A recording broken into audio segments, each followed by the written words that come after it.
Hello, boys and girls. We are going to be doing chapters 17 and 18 today. I hope you've enjoyed the book so far. And today we're going to learn a little bit more about how Melody and Elvira are getting along. So here we go, chapter 17. As I've been getting used to using Elvira over the last month, life at school has been almost pleasant. Almost. I can ask Connor about a TV show that came on the night before or tell Jessica that I like her new shoes. It's been snowing, just flurries, almost every day.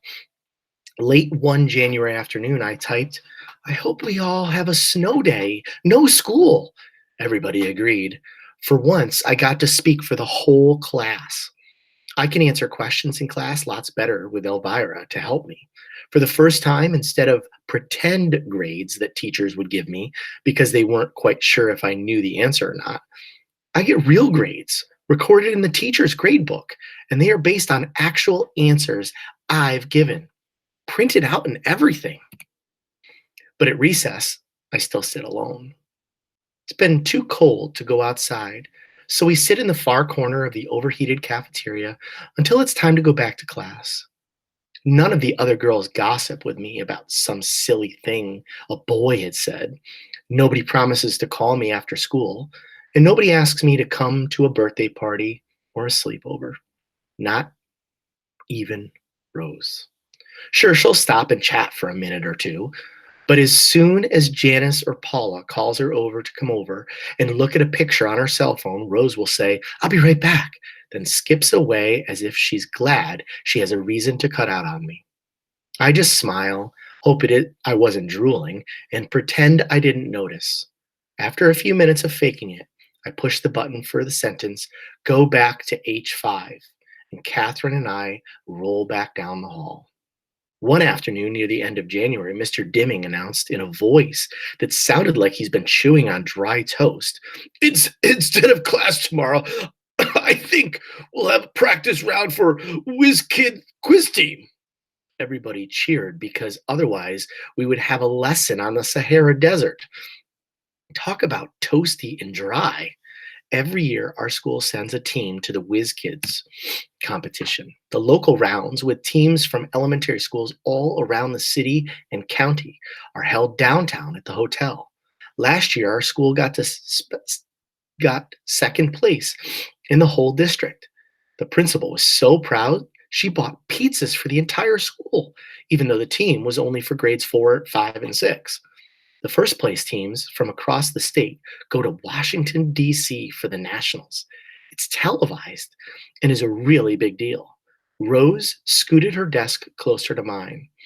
I was on the Whiz Kids team last year, she told me. I know, I typed. You're smart. She beamed and then leaned closer. Connor will probably get picked again, too. He's a little hard to handle, but he's great with trivia. I glanced over, and Connor was boasting to his friends about last year's competition. You ought to see the room in that hotel where they hold the contest. Gold chandeliers, rich-looking stuff everywhere, and kids from all over looking smart. But we smoked them all. All but one team, dude, Rodney shouted good-naturedly. They tore you up, the class hooted. Yeah, but this year we're going to win. Right, Mr. D? We certainly are going to try, Connor, Mr. Dimming replied. The rules have changed slightly, so our team this year will be made up of just grades 5 and 6. That gives us strength because some of you competed last year. Now, let's just see how good we are. Let's do a set of sample questions, just for fun, shall we? You got prizes? Rodney asked. Not every competition results in prize, Rodney, Mr. D replied. Yeah, but it's more fun with good stuff at the end, Connor added.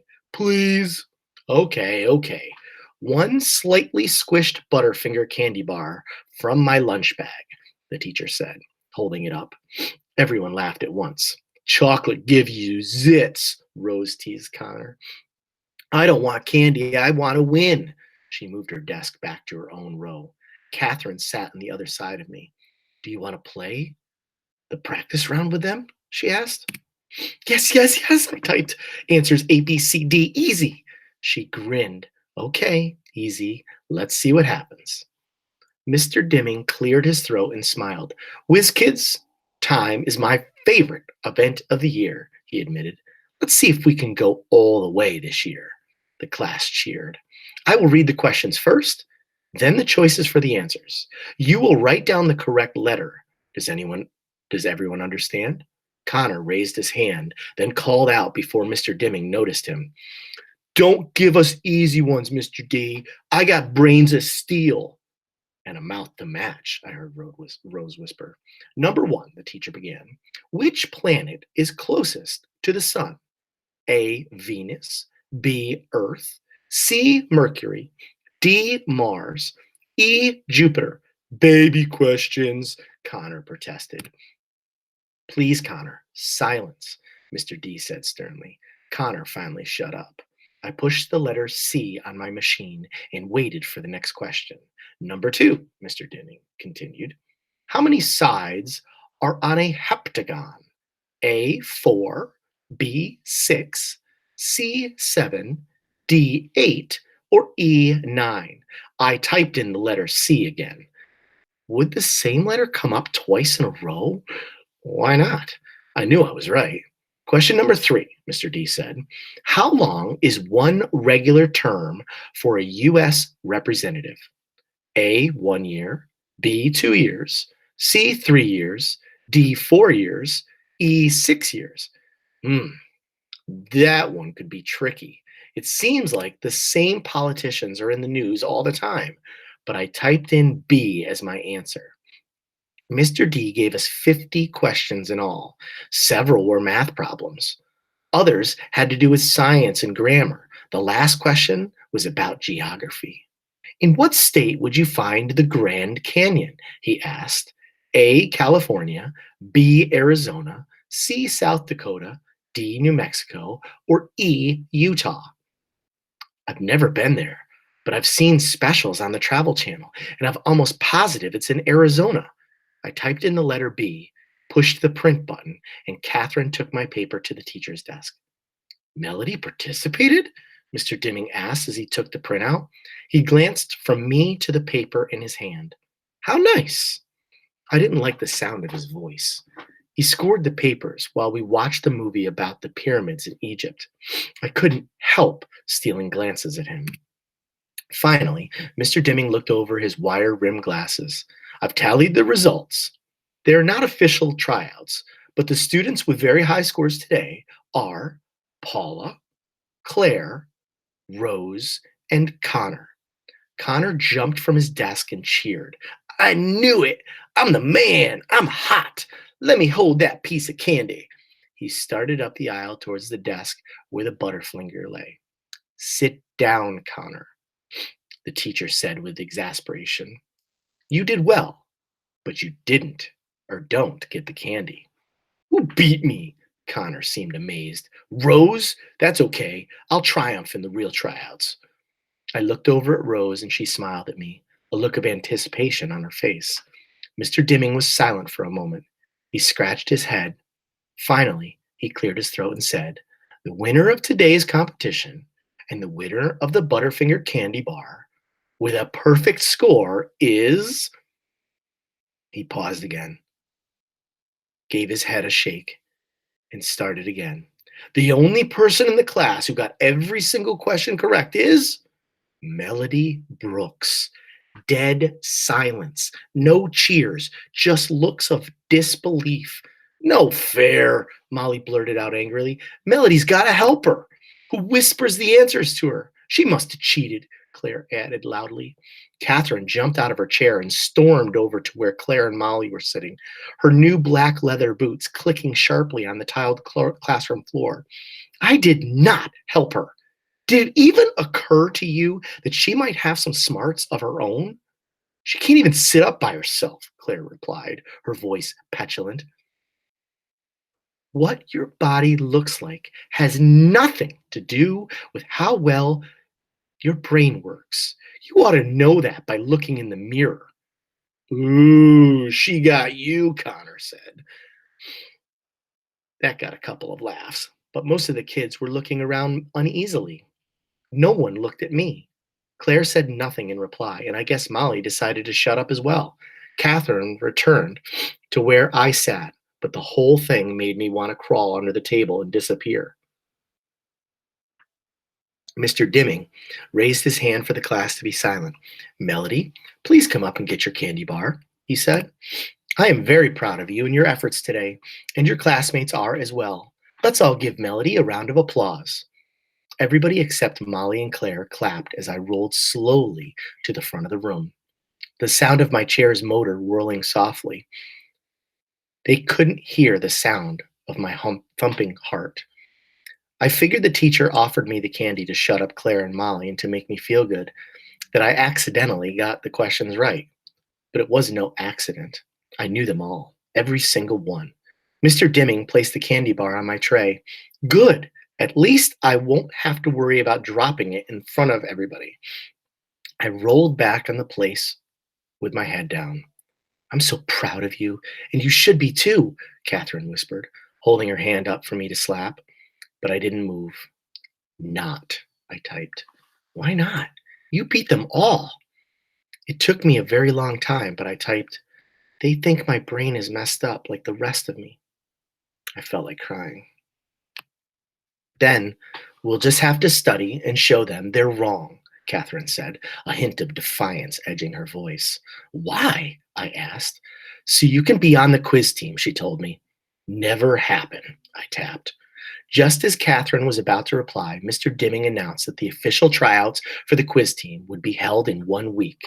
Many of you scored quite well on this practice round, he said, but remember, you will have to compete against the 6th grade students as well for the real competition. Go home and study. Only the best will be chosen. Like me, Connor yelled. If you qualify, Mr. Dimming told him. I'm taking a winning team to Washington, D.C. this year, class. Are you with me? Yeah, they all yelled. I was amazed they'd get excited about studying for anything. But he rallied them like a football coach. Are you willing to study so we can be on television? Oh, yeah. You're going to buy a new suit if we win, Connor blurted out. Mr. Dimming actually laughed at that one. That's a promise. A new suit, maybe blue, with a red satin vest. The whole class broke out in laughter and applause. Then let's do our very best, Mr. D said. I'm going to create an extra challenging question so that we will be stupendous preparing this year. Well, he's already started with the big vocabulary words, I heard Molly whisper to Claire. Hard questions? Connor whined. Look at it this way, Mr. Dimming told Connor. If Melody Brooks can win the first round, then my questions must not be difficult enough. We are all going to rally to win this competition. Everybody cheered, except me. Boys and girls, I know we're not done with the last chapter of today's reading, but I want you to look back at this part, and I want you to take a look at where my mouse is pointing to. And I'm going to reread this. And I want you to put yourself in Molly's mind right now. Molly just beat her classmates. She knew all the answers, but yet they're denying her win by saying that she cheated. A teacher who should show respect, who should be there to support you, no matter how able or unable you are, responds to the class this way. And for tonight, I would like you, or today, sorry, I would like you to respond to me how you would feel if Mr. Connor acted like Mr. Dimming. And here was what I'm talking about. Well, he's already starting with the big vocabulary words, I heard Molly whisper to Claire. Hard questions, Connor whined. Look at it this way, Mr. Dimming told Connor. If Melody Brooks can win the first round, then my questions must not be difficult enough. We're all going to have to rally to win the competition. Everybody cheered except me. Think about that, boys and girls, as I read to you chapter 18. After school that day, I was grumpy and mean. Mrs. V had prepared a new stack of word cards for me. Penny was wearing one of Mrs. V's turbans, and she looked ridiculous. Plus, She kept singing some stupid baby song at the top of her lungs. I took my arm and swept the whole pile of cards on the floor. Who put salt in your Kool Aid, Miss Thing? Mrs. V asked. She did not pick up the cards. Penny stopped singing and stood there blinking at me. I switched the Medi talker to off and looked away. Fine, be like that. But you're going to pick up every single one of those cards. I stuck out my lip and stared at the wall. Penny reached out and shook my arm. I tugged it loose. She didn't seem to care and started singing again. Happy, happy, happy, clap your feet. Happy, sappy, pappy, blow your nose. Bitty, body, bodie, jump and jump. She jumped. She stomped her feet. Then she sang the song again and again. She was really getting on my nerves. I wish she would just shut up. Talking all the time, walking all the time, jumping and bouncing and singing. Just quit it. For just one moment, please stop. But she wouldn't. Hi, Dee Dee, she said. She put Doodle on my tray. I pushed the toy to the floor. Doodle Dee Dee! She picked up the stupid raggedy thing and placed it on my tray once more. I knocked it off again. Leave me alone, I wanted to scream. Penny was used to things falling off my chair, so she couldn't know that I was being just plain horrible. The third time she put Doodle on my tray, I swept it off with such force that my arm brushed Penny's head. She toppled over and fell to the floor. She looked at me with surprise on her face, grabbed Doodle, and ran to Mrs. V in tears. What's gotten into you, Melody? Mrs. V asked as she rocked Penny on her lap. How could I explain? I didn't want to cry, but I did. I turned my wheelchair so it faced the wall just as the phone rang. Mrs. V looked from me to the phone and sighed and got up to answer it. Oh, hello, Catherine. Catherine? I turned my chair slightly to listen better. Out of sorts, Mrs. V asked. Well, as a matter of fact, she does seem a little mopey this afternoon. No, I take that back. She's downright monstrous. Mrs. V caught my eye and made a funny face at me. I just glared at her. I'm not surprised she got that question right. The child is brilliant. A lot of good it does me. The teacher said, What? Great. Now everybody would know. Just thinking about it made me feel like a pond scum again. In front of her classmates, what kind of professional is he supposed to be? Mrs. V looked furious. How did she react? Never mind. I already know. She's sitting here looking like one of those blowfish we saw at the aquarium, all puffed up and spiny. That's actually kind of close to how I felt. Thanks so much for calling, Catherine, Mrs. V said. Yes, please call her parents this evening, and I'll be sure to talk to them as well. I'm going to work on this problem right now. With that, she hung up the phone, sat Penny down on the floor, put her hands on her hips, and turned to look at me. I figured here's where she hugs me and makes me feel better. So, you aced the quiz and then bombed the follow-up, she said to me, indignation decorating her words. She flipped my talker back on. Why did she sound mad at me? I looked up in surprise. He hurt my feelings, I answered. So what? Mrs. V spat back. Kids laughed, even Rose. It was true, though I could hardly admit it. Even Rose had covered her mouth to stifle a laugh. Did you get the highest score in class? Mrs. V asked, completely ignoring my attempt to make her feel sorry for me. I should have known better. Yes. Did Catherine help you in any way, even a little bit? No. Then let's get started. I looked at her a little confused. Started on what? I asked. On your study plan.